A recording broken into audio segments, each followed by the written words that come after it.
And so what I really want to do as we get started here, we'll talk about both, because when we get to extreme creatine, and we're just going to give the beta alanine part, and I think we already covered N07 with you guys. You probably already have seen all that as well. So anyway, that's just, and then we'll get to the end. It really is about this is the lecture that you're going to see here is one that I do. It's a full creatine lecture. So there's a ton of data in here, but I'm going to just talk. I'm just going to get to the slides that are important for you, because in presenting it to people. Okay, when you talk about creatine. So I'll go through some of the slides very quickly, just show you it's there for anyone here, any science head out there that really wants to know more. So you have the entire deck. I want to make sure all the content's there, because that's how we give it to, if I'm doing it for strength conditioning coaches, a full lecture on creatine and how to use it with players and so forth, then this is the one that you would get. And I just didn't want to cut it up for you guys, because this way it's all there, but I'll talk to the ones that are important to you, most important to you. And the background to you, anytime you talk about performance supplementation, so we're talking about an ergogenic aid, a natural ergogenic aid. Ergogenic means performance enhancing, okay? So anytime you do, you got to remember, you separate it into two categories. One, something you take that you immediately improve performance. Then there's long-term benefits of performance enhancement, would be like a protein powder. You can even throw a multivitamin in there, right? Because those are the things that's the foundation of your body. So if you recover better because you're taking them, over the 3 or 4 or 5 months, you're going to have more performance enhancement just from that. But you're not going to take a protein powder or a multi and then all of a sudden set the world on fire in a workout. That takes time before you see the benefits of that. So two categories. One, acute performance. In other words, take it, boom, something happens. And in the products we're talking, these are the 4 things here that actually make that happen. These are what we call evidence-based supplements. These are irrefutable. They are 100% defensible. They work. They change right away. Creatine monohydrate, caffeine, beta alanine, and carbohydrate loading. Okay, and then nitric oxide boosters, which is like the N07, has all that stuff. But bottom line is, we're talking about creatine and beta alanine and the stuff we're talking about today. And then the long-term benefits, you're talking about protein, the essential amino acids, even the essential our amino formula, right? When you take that, you're not necessarily going to have a better workout, but you're certainly going to recover 100 times better. And over the next few weeks, now your workouts are starting to compound and get better. So and then glutamine is another one for recovery and protecting your immune system at the same time. So those are the things we'll be talking about today, the ones in the yellow. So again, that's the whole idea. What we want to do is just enhance recovery. So the recovery now could take 6 months of gains. You turn it into 3 months of gains because you're recovering better.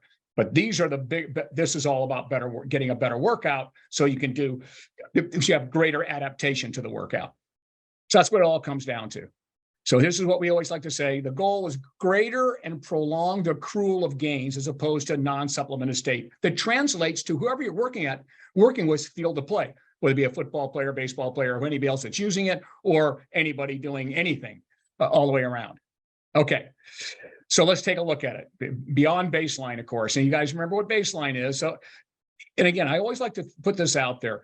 You don't get to play with me as an athlete, probably unarguably, no one works with more pro athletes, college athletes, high school athletes than I do.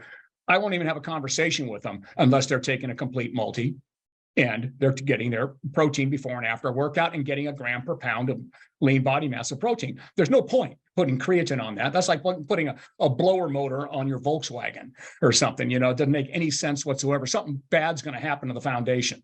So you always have the foundation first, and then you go from there. Right? And you have it for everybody. Now we can add performance and still recover, because we've got all this recovery stuff working behind the scenes. In fact, when I start an athlete out, I don't never use creatine until like the 2nd or 3rd week.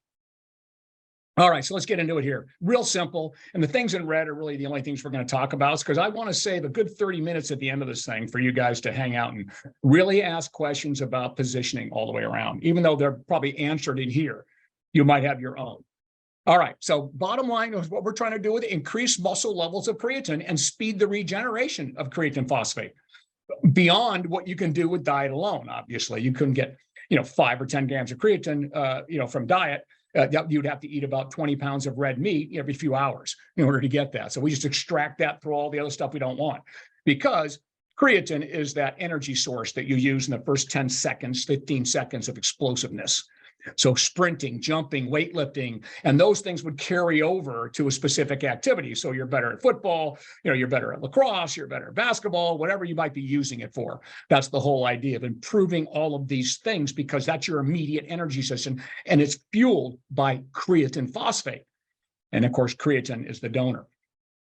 So again, sports requiring these repetitive bursts, speed, and power, we call them intermittent athletes. The intermittent athlete is team sports like football, baseball, rugby, hockey, things like that. Not to mention weight training, obviously. All right. And again, it also, here's the second part. This is the big one I've been alluding to since we started this. Creatine supplementation is often used to potentially slow aspects of aging, including dementia. And of course, support activity recovery, because it also does that. Not only does it make the workout better, it helps recovery. So that's what we're talking about. And the simple rationale for using it, creatine in skeletal and cardiac and smooth muscle, okay, right, plays an indispensable role in energy metabolism. Right? It provides the immediate energy source for the brain and the muscles. Thus, that's the primary reason for getting more. And you can replete it sooner, so you can be strong very quickly right after you drain it, right? And that's what it's all about. And then, of course, you've got the fact that it brings water into the cell, not on the outside. Don't get this water retention thing mixed up. And when we get to mist, we'll talk about that. It brings in the water the cell needs to help recover. Okay, and it's because the muscle size is getting bigger. So the bottom line is, these are facts. Creatine supplementation can increase skeletal muscle total creatine level. Think about this, 15%, from 15% up to 24%. Think about how many more reps you'll be able to do over time, how much stronger, how many more recruiting of fibers you can do. So that's a huge number, and 9% in the brain. So that's just by supplementing. As Kat mentioned earlier, that's why this is really the most powerful and certainly the most studied natural ergogenic aid there is. So your take-home message really on the whole thing here: increasing creatine, the phosphocreatine availability in respective tissues to enhance their related activities and also translate to the field of play.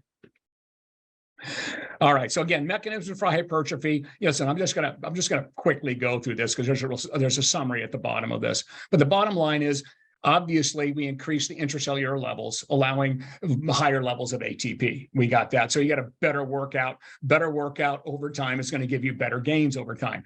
It also delays fatigue.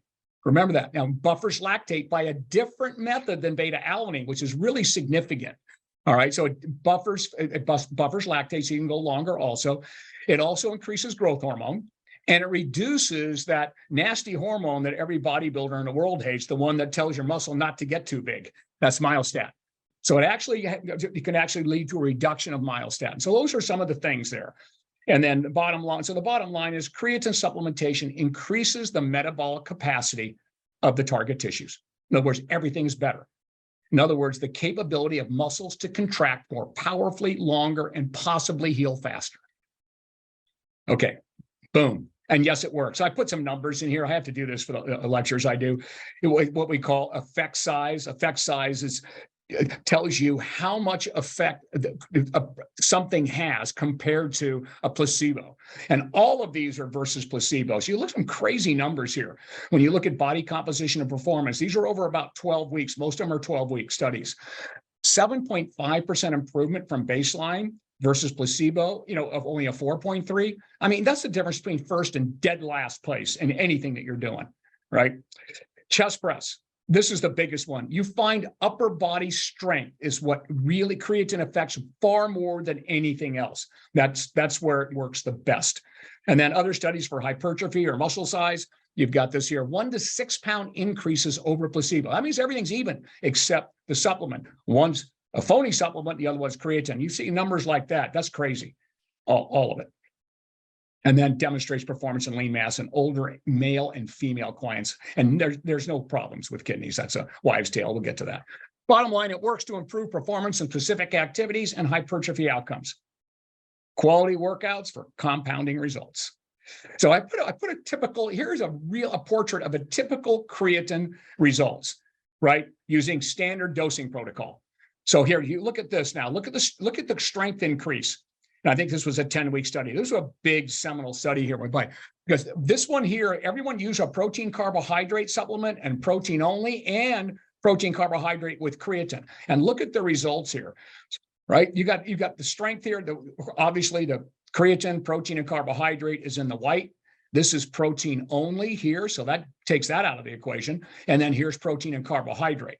So you see, they obviously all gained on strength, but look at the difference in all of them here compared. So bench press, pull down, and squat, pretty significant. You can see the bench press like double the gains.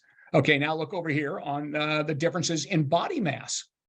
You look at with creatine, right? You actually lose, you're losing body fat while you are increasing lean body mass. Now that's pretty huge. Now you lose a little bit here on this one here, more because it was protein only. There was no carbs, right, on that particular one. So that makes total sense, but you did get the gains in the rest of it. And with creatine, you're still losing body fat. So that's a myth about fat or anything there. You will not gain body fat unless you're eating too much, obviously.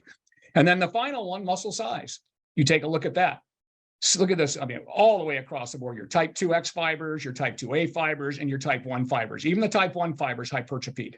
And that's from a biopsy. So it's real deal message. Bottom line, provided it creatine with your protein and carb. That's why I always have people have that shake with it before and after your workout. Provided greater adaptation than all the other groups. And everything else was equal. Exactly same nitrogen content, everything. And these were trained individuals. So you give this to a novice, whoop, there goes to the roof. All right. And then, by the way, it is being tested in aerobics. I'm not there yet, but I do tell a lot of endurance athletes work with, hey, try it and use it, especially for glycogen loading. It actually increases glycogen loading. And the reason it may work for aerobic activity is because of the way your body's going to use the first energy cycle, saving the longer term energy cycles from being used, so you can actually go longer. So it could delay fatigue, but it also helps the body handle heat properly for these aerobic athletes. And those decreases in strength after aerobic activity can be offset because of the recovery benefit by using it. But here's the big one. This is huge. Now that's why almost all your long endurance athletes now are using creatine before their events. They're using it because it augments muscle glycogen stores. So when you're restoring glycogen, especially like the last week going into your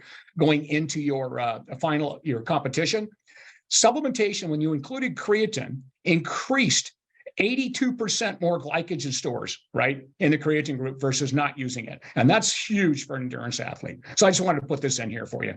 You probably won't be working with too many there in it, but almost all your top endurance athletes are using creatine to help restore the glycogen faster. So bottom line for the aerobic athlete, better energy usage and overall recovery, including glycogen restoration. That means your next workout is going to be that much better, or your next training day or competition. And then the muscle recovery is the same as the hypertrophy. These mechanisms, I just put them in here also in case anybody was interested. And these are all the studies, by the way. It's all in the PDSRG. These are the right numbers on this. But these are the same thing for hypertrophy. Same, it just bottom line, it improves the anabolic environment, including hormone and satellite cell activity. Satellite cells are those dormant cells that sit on the outside. When you start really using your muscle, they get activated to get you some more hypertrophy. And then, of course, there are fewer injuries, people that use, there's fewer injuries and better recovery time. So these are all things that contribute to all of that. Benefit a more complete or enhanced recovery before each exercise bout. Okay, so now here's the new stuff, guys. This is pretty cool. Now, listen, we're not talking about using, we don't put that on our label or anything like that. We could now because there's been enough stuff around it. But I put these are all the newest studies all the way through 2022 that are actually hot references you'll see on there. But if you're interested in what creatine does beyond muscle, this is really a great article, The Untapped Potential of Creatine, for more on creatine and health and beyond sports. That's what it's called, okay? So these are some of the excerpts from it. Obviously, because there are high levels of creatine in the central nervous system, which we just talked about, the brain and other parts of the central nervous system, it is studied and they provide benefits in following conditions: improvements in neurological and cognitive function, neurological disorders. It's studied for concussions. So a big thing, if you're on creatine at the time of concussion, you're probably going to get over it much quicker. And also protect it because it's also protecting the bouncing effect. We know that it's higher brain creatine is associated with improved neurophysiological performance, including cognitive processing. So when your creatine levels are higher in the brain, good things are happening. Beneficial for women under certain conditions, such as depression. Some real good stuff coming out on that right now. Improve vascular function, protection against muscle wasting. We talked about that. Improves bone remodeling in elderly populations. So those last two are very, very concentrated on the aging population, which, as we all know, is a huge problem as people are living longer, not better. Unfortunately, this can help them live better because the safety profile is perfect. But the whole point of this is this confirms the safety profile. All right, now every once in a while you'll get someone that's what we call when I say a non-responder, they're partial, really. Everybody responds to creatine, but some people go through the roof with it. So the ones that the people that respond the most are going to have more type 2 fibers, because type 1, obviously aerobic fibers, a little bit different, but type 2, if they have large populations of type 2 fibers, they're going to really respond to it. Right. And then, of course, the genetic factor overall. You give creatine to a vegetarian versus an omnivore, they're going to think they're on steroids. A vegan, because they get zero from their diet, because it's only found in animal meats, got to be red meat, because don't forget, that's muscle, right? We're eating muscle meat when we eat red meat. Well, so that's where the creatine is found, because that's where we store it in our bodies. So a vegetarian gets zero. All they get is the one lousy gram that the body makes on its own to keep, normal things happening. So you give it to a vegan, I'm telling you, they'll think they're on steroids. It's a whole different word. They're what we call super responders. And then the other thing that can cause a partial responder, ineffective protocols. Daily doses, don't do it right, or they miss a day. If you miss a day of creatine, you got to reload pretty much. You can get away with one day, but you have to reload a second time. But anyway, almost all people are what we call, large responders, greater than 70%. So I just want to put that in there. All right, now here's the dosing protocols that are all what we call evidence-based. These are the ones in science that almost all your studies are done. The first 4 to 7 days, if you look at the literally thousands of studies on creatine so far, they'll use a 20 gram a day loading dose. Now, you know me, I'm a little psycho, so I always do everything by weight. And they kind of confirmed that many years after I started doing that. But this is the real number by weight if you do it by pound. But there's no point you guys doing that. Just stick with this. That pretty much covers everybody, other than like the world's strongest men, which I doubt you guys are working with them like we do. They're like 450 pounds. So then I have to do this number here, obviously. This will take care of anybody up to about a 300 pounder, no problem. Maintenance phase can be anywhere from 3 to 5 grams, and that would be under 175 pounds. That's been changed. Now, I always wanted 10 grams, so I cover everybody with that. But when you're over 175 pounds, because you start getting to another number there. So just ignore that. So you can just do a maintenance phase after you finish this loading phase, just 5 grams, which is 1 scoop. Will cover almost everybody. Unless they're larger, then you would go to 10 grams. And that's over 200 pounders or 175. And those are brand new studies that have confirmed everything that we were doing for the last 20 years. Other protocols, you don't have to load. You can still get the full benefit. It's just going to take a lot longer. There's a delayed ergogenic benefit if you're just going to take the maintenance dose. So let's say you're going to take 6 grams a day only. You won't get the early ergogenic benefit, but it'll take about 28 days to get the maximum load. 6 grams if you're under 200, right? That would be your dose. If you're a small person under 150 or 140, 3 grams would probably be okay, and you'll hit your maximum right around there. So that's the other protocol there. Most people will load first. But in all cases, creatine supplementation should be always taken with a carbohydrate or protein, a fast-acting one. So you can just do it with a protein powder, because protein, and that's the insulin. Protein also gives you an insulin spike. So you don't have to use carbs, depending on where the athlete is. Most people that use creatine do use carbs in there, like a first string. They'll mix it in that, and then you got everything you need with it. But it should always, or just take it with a meal, with a little bit of carb and protein. Most meals have carb and protein in it. So make sure you do that. Safety is well established, 30 years now of successful use in performance and recovery. Here's one note, though. I just dealt with this with an athlete the other day, or actually with an executive in one of our big groups. Blood tests. When you go down for your physical and you get your blood work, you're going to get a complete metabolic profile, and they always check your creatinine levels, which is kind of telling you how your kidneys are functioning. You're going to get a false positive if you are on creatine all the way up to the day you have your blood test. It'll just be slightly above. The doctor will go, hey, your creatinine levels are high. They're not going to know what's going on. So we tell everyone, all because the whole military uses creatine, and of course every the football player, all and most other athletes. We always tell them before your physical, make sure you go off for you don't need to go 4 to 7. You can just go off one day. Actually, I just like to hedge my bets 4 days before. And I can take the 7 off because I've done this a billion times. But 4 days before, just go off and then you just restart and reload again and get going before your physical. Otherwise, you'll get that false positive. And the doctors don't know what to say about that. Well, sports doctors know everything about it, so no problem there. But most people don't have a sports doctor doing their physicals. So again, safety, there's no progressive effect that can cause negative consequences to renal function in healthy people. Now, listen, if you got a bad kidney, you're not even getting, you can't even have protein that much, right? So again, it's the same thing here. If as long as you're healthy, everything's normal. If anything, it'll just make you healthier. No negative, again, for any age group. That's even youth, all the way down. And here's a stat for you. They actually do 10 grams of creatine in newborns. They have what we call a creatine inborn error where they can't produce creatine when they're born. They actually give them 5 to 10 grams a day. And these are infants for the first like 3 or 4 years. So again, we know that there's no downside to it at all. So again, I put some notes in here on the latest stuff.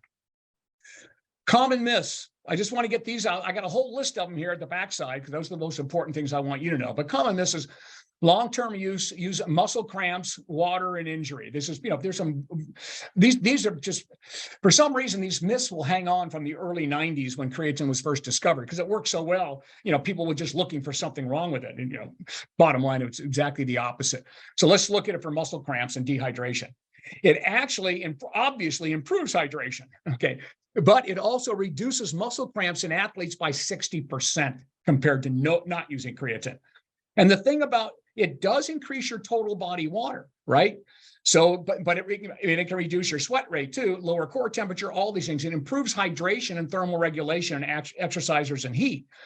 But the thing, it doesn't lead to unnecessary water retention. The reason you think that, and people go, well, I feel bloated. Well, that's the stomach shouldn't feel bloated, but bottom line is, it is just the intramuscular water. And they actually measured it because your muscles getting bigger, obviously it's going to hold more water. And by doing that, it's volumizing, telling your body to build more muscle. So it's the inner compartment of water we're talking about, and it matches the muscle gain. So it doesn't lead to unnecessary water retention. And then athletes that use creatine experience lesser injury and better recovery time, which we talked about. Those are the most common ones. That's why I put it in here. And again, the same thing we already looked at.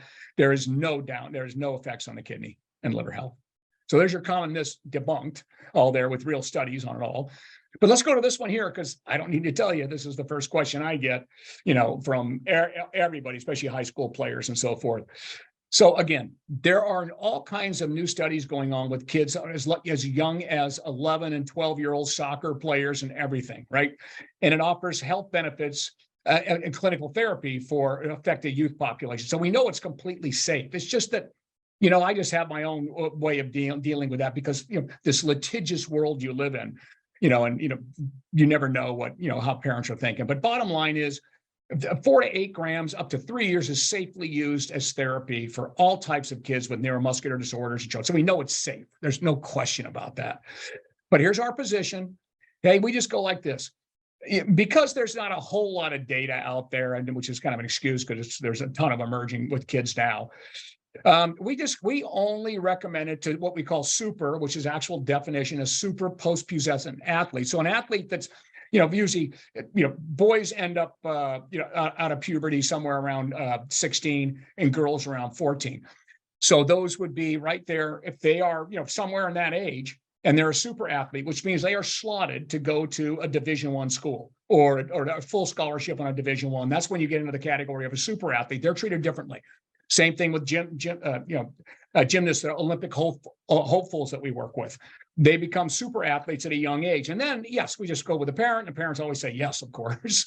And we can just run it by them. And there's a position now that the International Sports Society of Nutrition, these are all the smartest guys in the world, all the professors and everything else, their position stand actually is, hey, if proper precautions and supervisions are provided, and creatine supplementation in children and adolescent athletes is acceptable and may provide a nutritional alternative to them going to steroids. So there's some big stuff around that as well.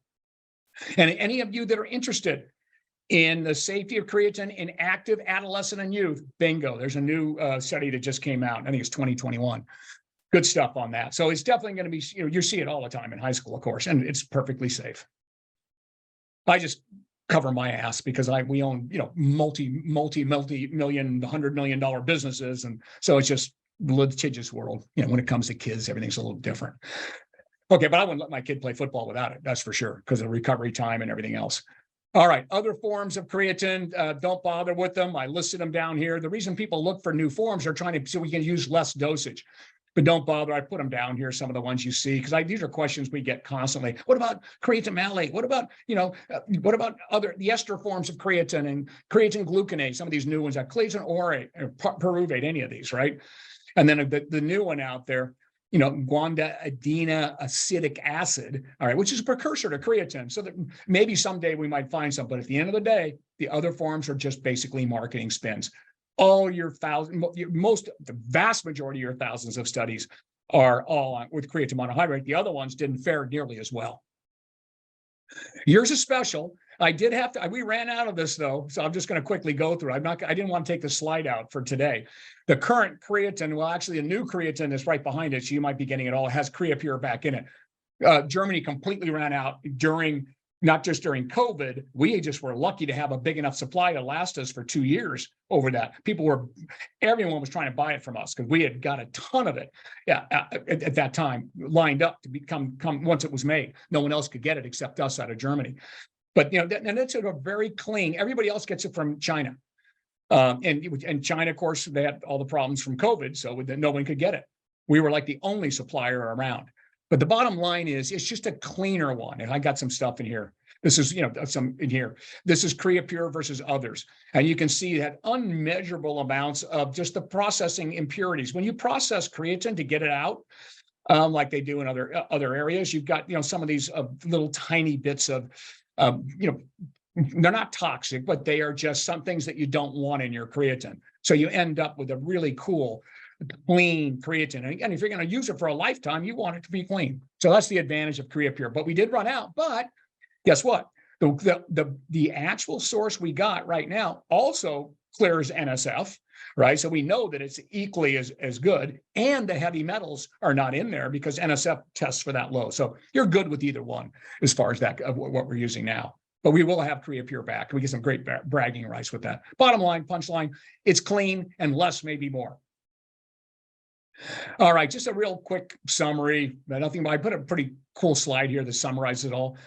Bottom line is the purpose of it: supply a NSF certified for sports superior creatine supplement in the most clinically successful monohydrate form using the raw material called Creapure to maximize creatine supplementation size and performance effects. The goal of creatine supplementation is to increase muscle levels of creatine and speed the regeneration of creatine phosphate, which provides the immediate source of energy for brain and muscles. And therefore, the primary rationales for the use are to increase, replete, and prolong the energy source. So you get this, right? We supplement it, right? Get it right in here. We supplement it. We get a higher creatine level in the muscle. So there's more creatine availability to train. Okay. We end up also with that. We can buffer lactate with it. We end up with now, if we have more available, we end up buffering lactate. We go longer, improves performance, training intensity. And it also, with the recovery, hydration of the cells, so you got protein synthesis, and we increase the size of our type 2 fibers. So bottom line is, who's a benefit? Anybody looking for those 2 red lights, anybody trying to improve muscle performance and increase the size of their muscle. I don't care who they are, anyone. I did put adults in here for the reason we just looked at. So any, adult athletes trying to improve training outcomes related to increasing lean body mass, improving strength and power activities like sprinting, weightlifting, jumping, and those benefits would transfer to their field of play, as we talked about earlier. Athletes with low creatine. So who would that be? Your vegan athletes, right? Or people that just don't eat a lot of red meat all the way around, or they don't make it very well for genetic reasons. And those will become super responders, as we talked about. Here's a big one here. Any exerciser desiring to break a performance plateau. I don't care how old they are. This can take them out and get them excited about going to the gym again as workouts become humdrum for people. Older adults, we talked about that. Just seeking healthier aging. And then aerobic endurance athletes, we talked about that as well. And the effective doses we've already looked at. So everything's kind of on this one slide. I actually do a lecture with just this one slide. Okay. Dosing instructions, we already looked at them here. I just put them all on one page so you'd have it. The loading phase we talked about for the first few days. Okay. And then you see when you end up with, this for 4 times 5 days. After that, you're just going to take, 1 scoop or half the 1 scoop, really 2 times daily if you want, depending on what you want to do. You could use a half that amount for that. So there, and dosing by weight, I put it in here if you wanted to use it. And there's the thing. This is all just taken from the other slide. Well, here's a question I get. Well, how long should I use it? Well, bottom line is there's no reason that you have to go off it, but I like cycling it. I like you should be, do 2 major cycles a year. So that way, when you come off, you can still try to sustain your gains. And when you go back on, you get another jump up. So length of the supplementation period would be based on the goal, but generally 12 to 16 weeks and cycled throughout the year for competitive athletes. Like we will actually load up all our players when they go to camp, our football players, when they go to camp, they're already loaded from the off season. They get into camp, we get them down to a maintenance dose. And now they are a little bit lighter on that and they're kept all their muscle and power. So they really get to smoke, especially during combine, right after combine training. All right, so what does that look like? Creatine in your baseline, right? You take there's your there's your baseline stuff right there.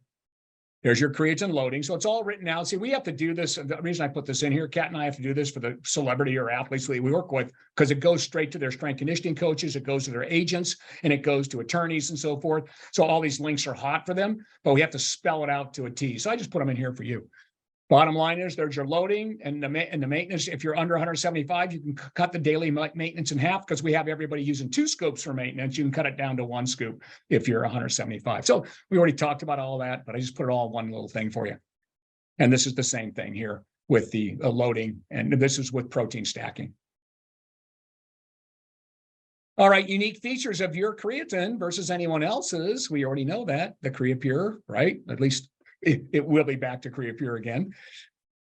Unique, accurate dosing. No one nailed their dosing like we did. That's why people would, all the athletes end up coming to us, because other people didn't know the proper dosing. We do things spot on. So it became a much better product just from dosing it properly. Convenient powder form with relatively neutral flavor. So you can mix it with anything. Doesn't matter. It's a fairly neutral flavor. It's a very mild raspberry, but you can put it in any protein, chocolate, vanilla, put it in whatever you want. Put it in your amino formula. NSF certified for sport, obviously. And then, of course, the manufacturer. So here's what I promised you here at the end. These are right from the International Sports Society of Nutrition, right? These are just came out in 2021 because it's such a big deal, creatine right now. So they did a great job doing a whole paper on this. Okay, here is the common questions and misconceptions about creatine supplementation. What is science? What does the scientific evidence really show? That's actually the name of the studies. All right. Does not always lead to water retention. Well, we just saw that. It's not an anabolic steroid. People think it is because it works so well. Recommended doses do not result in kidney damage or renal dysfunction. Evidence does not support a link between creatine supplementation and hair loss. That has something to do with the anabolic steroid myth. Okay. Does not cause dehydration or muscle cramping. Appears generally safe and potentially beneficial for children and adolescents. Does not increase fat mass. That's just period. Smaller dosage of creatine you can use, as we talked about, are effective. Therefore, creatine loading phase isn't required if you don't want to. Combined with resistance training, it produces the vast majority of musculoskeletal and performance benefits for older adults. Provides some muscle and performance benefits for older adults. Alone, all by itself. And can be beneficial for a variety of athletic sporting events. We know that. Okay, provides a variety of benefits for females across their lifespan. And Kat can talk more about that if you guys have some questions. Other forms of creatine are not superior to creatine monohydrate. We just learned that too. So this is a nice one-pager. You got everything in there. Okay, so we're really pretty much done with all this. I just want to show you this little stuff right here. If you're going to use it, present it, right? If you're going to present creatine to someone, this is all the stuff you would talk about right here. Take your workout and game day the next day, Mr. and Mrs. Jones. Be bigger, stronger, faster, more focused. Make every day a personal record. Provides immediate and prolonged energy, brain to muscles, all the things we talked about. Just kind of cut it out here for you. Most effective bodybuilding supplement available. Create something especially helpful for older athletes. So bottom line is you have it all there. The stuff we said, just put it there. So there it is right there, directly feeds your explosive system. So I just cut out the one-liner. So if I was going to use this as my supplement month, I just print this and give it to everybody. And there's your creatine stuff that you want to know. And here's some other creatine presentations, really good stuff from Eve, Brian, and Kat on presenting it. You talk about, an extended window of time after when you work out, things like that. So you guys can pick whatever you feel works for you. So there you go. That was all the creatine. Now here's the extreme creatine. You guys already know pretty much what's going to be here. This will only take a minute, right? The same. We'll just talk about that because you can use this as your only creatine source if you want. So I put that in there. Bottom line is this is a multi-ingredient. So it's got beta-alanine and glutamine along with the exact same creatine monohydrate. As you can see, Creapure. Exact same creatine monohydrate. We just added beta-alanine and glutamine. So it's sort of your non-stimulant NO7, if you will. All right. And again, the attenuating muscle damage because you got the glutamine in there and you have glutamine to support your immune system as well. So the goal, same, we have the same goal, right? You're just getting more for it. But we already know that creatine works great by itself, beta-alanine works great by itself, and glutamine works great by itself for protecting the immune system during stress. And these are all supplied in clinically effective dosages. So it's a non-stimulant, again, formula to improve strength, performance, and muscle building training outcomes by creating an enhanced anabolic environment. You can use it by itself, or you can put in stacking programs. And again, you already know these things here. Creatine, beta-alanine, glutamine are used individually. Together, they can have additive effects all the way around. Co-ingestion of the big three may have additive effects. And we already did this. There's the creatine in it. We already got that done. Beta-alanine. Now, beta-alanine buffers lactate by a different mechanism than creatine. I think we did this when you guys had the lecture on NO7. So this is huge because now you have more intense workouts because you get through the pain. It's buffering lactate. You don't even know what's going on right there. So it's an anti-fatigue, anti-pain through a different mechanism. Now you got creatine working to buffer lactate and you've got beta-alanine. You're going to go longer. We call that enhancing the quality of training, which is the maximum amount of exertion a subject can sustain. And it is reducing. So you are definitely prolonging the fatigue effect. And then there's some other very positive effects from it. It's like an antioxidant, anti-stress. They give it to the military as they go through their heavy duty training. This is a regular supplement to all military personnel when they start going through there. And that's all by itself. So you add that to creatine and you can see what's going on there. And then glutamine. Bottom line is we know that glutamine, we have a muscle defender, a separate product for that, but depleting it gets depleted during rapid growth, tissue repair, or any high metabolic demand. Okay. And we want to make sure we have enough glutamine. So I have pretty much a cool little slide here for you. But under stress, the body can't keep up with the ubiquitous demand. I mean, every part of your body wants glutamine. It is the most ubiquitous amino acid in the entire body. It's everywhere because it has something to do with every system, and especially defending our immune system and protecting muscle losses. Okay, because the bottom line is under stress, you can't keep up with the amount of glutamine, right? So something has to be sacrificed. And unfortunately, skeletal muscle is the first thing that they sacrifice. So what we want to do, that's why glutamine is called a muscle defender. That's why we call it that. All right, so support health and recovery during demanding stress. I put a pretty little cool slide here that I do for the whole glutamine lecture. The goal is there's a glutamine pool in our body, right? Because our body can make it, all right? But it just can't make enough when it's stress. You add stress, right? So it could be diet, it could be exercise. So all bodybuilders use this the last, 8 weeks going into competition. All your endurance athletes use it probably the last 12 weeks of going into competition. Diet, exercise, injury, sickness causes stress in the body. What happens then? Your body starts breaking down. We all know we start shrinking when we get sick. Body gets in a catabolic, fires up cortisol, glucagon. These are what we call counter-regulatory hormones to break things down. So we start breaking down fats also, but proteins, glycogen, okay? Because now we can't meet the demand here. And then what happens if you can't meet the glutamine pool demand, all this, because it's going flying around everywhere, you end up compromising the immune system and, of course, everything else here. But we're highlighting that. So what is it going to do? It's got to make this. It's got to fill up this. It's got to get some more glutamine in here. We've got to be able to protect this, everything down here. So what does it do? It goes and triages. It goes and breaks down something to make glutamine. And guess what? It starts breaking down skeletal muscle first. Why? Because when you're sick or under stress, your body doesn't care how big your biceps are. So muscle is what we call the expendable tissue. right? And now you've got no glutamine store, so because you're short on it, now the body starts taking down this all the way around here to make it.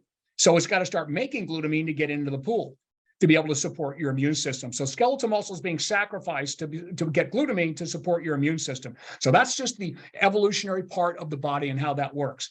So what we do is this. You start supplementing glutamine in here, repletes the stores, we start to preserve the pool, and it acts like the IV. Like, I don't know, for those of you who don't know, if you get a burn victim, if you go to a hospital, they'll IV glutamine into you.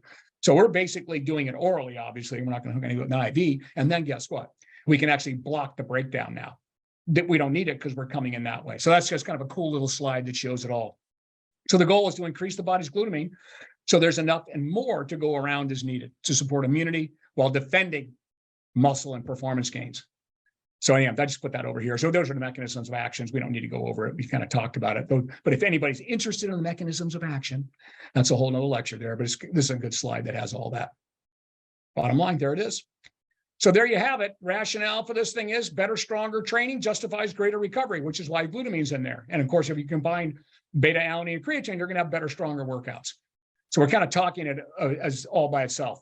Creatine and glutamine, well-known cell volumizers as well. So high quality workouts have compounding long-term effects and justify enhancing recovery. So that's why it's all there. Product summary. Bottom line is ingested simultaneously works synergistically to produce additive effects. And you have effective doses, as you can see, one dose, 5 grams, 3.2 grams of beta alanine, 7 grams going. These are effective doses all by themselves right here for certainly everybody, at least at 200 and less all the way around. So there's your product summary. It can use as a standalone or be added, okay, to the performance stack. I just put all those on the back, but let's first look at it as a standalone. Well, here's the summary of it here. We saw that in the beginning. Enhanced anabolic environment, especially during dieting and intense training, faster, more efficient recovery. And again, it's creatine plus all the way around. Unique features, Creapure, we got that. Beta alanine from Carnison. We pay extra money for all this stuff when you buy it rather than buying from China. Everything comes from the US or Germany, which is even stricter than the US. And just all the different neutral flavoring, so it works with anything as well. An SF certified for sport. Vegan friendly. All our performance products are vegan friendly. Remember that. All right, so if you're going to use it as a standalone, then you're going to have to wait the 28 days for the full amount of everything happening, right? Because you got the 5 grams, which will get almost anybody there. Even if you're a little over 200, you're going to get there eventually in 28 days for the full ergogenic effect. And that's if you're going to use it as a standalone. Now you got your creatine monohydrate, you got the extra beta alanine and glutamine. And you take it on training days, 1 scoop before, 1 after, right? You can mix it with your pre-post workout shake and you're pretty much done. Non-training days, you got to use it. Otherwise, you won't maintain the creatine and beta alanine. So you just take it, take 1 scoop in the morning and 1 scoop with an evening meal or shake. All right. And so this is how it looks in there. So that's how you use it all by itself in baseline. All right. And then now here, I put the notes back here. What's the difference between creatine and extreme creatine monohydrate? If you can't answer that after today, you're in trouble. So we'll make that a first question we ask. But there's the answer that explains it to everybody there, because that's a very common question if someone's looking at our website from your gym or whatever. And there's the dosing, using it by itself, and there's creatine using it by itself. So that's the difference all on one slide. Now, this is a big one. So this is the last thing we're going to look at. Combining creatine monohydrate and extreme creatine for loading and phasing. So what could you do? You can load with creatine, right? First 5 days, because you can't load with extreme creatine. Why? Because if you have to get 20 grams of creatine, that means you're going to have to take 4 doses of extreme creatine. What's that going to do? Send the beta alanine through the roof, and you're going to be just shaking all day long from the beta alanine. So you can't do that. Definitely not. But you can maintain it. So you just load the first few days with creatine. This works out really well, especially for larger athletes, because they'll have extra creatine. After 20 days, you're going to still have a lot of your creatine monohydrate left. After 5 days of loading, you'll have plenty of creatine monohydrate left. But your maintenance phase here, now you can just use your 2 scoops of your extreme creatine, and you're done. Now, if you're over 200 pounds, then you got this extra. You can just add a scoop of this to your maintenance. So that's what you have there. So again, if you're greater than 175, you may want to add 1 scoop of your creatine anytime if you're using this for your maintenance. But that's how you use the 2 together, which is the most common thing done. And then over here, extreme creatine presentations, I put them down here too as well. So I got one slide for you right here. It's got everything that we just talked about all on one slide. Just there. So if you're going to use this and you're going to promote this one, this is the only thing you need to train your trainers with, and you give your clients or use of social media. And then here's some other people that have one-liners for each one of the products. So there you go. Boom, I put those two in together for you and you're all set.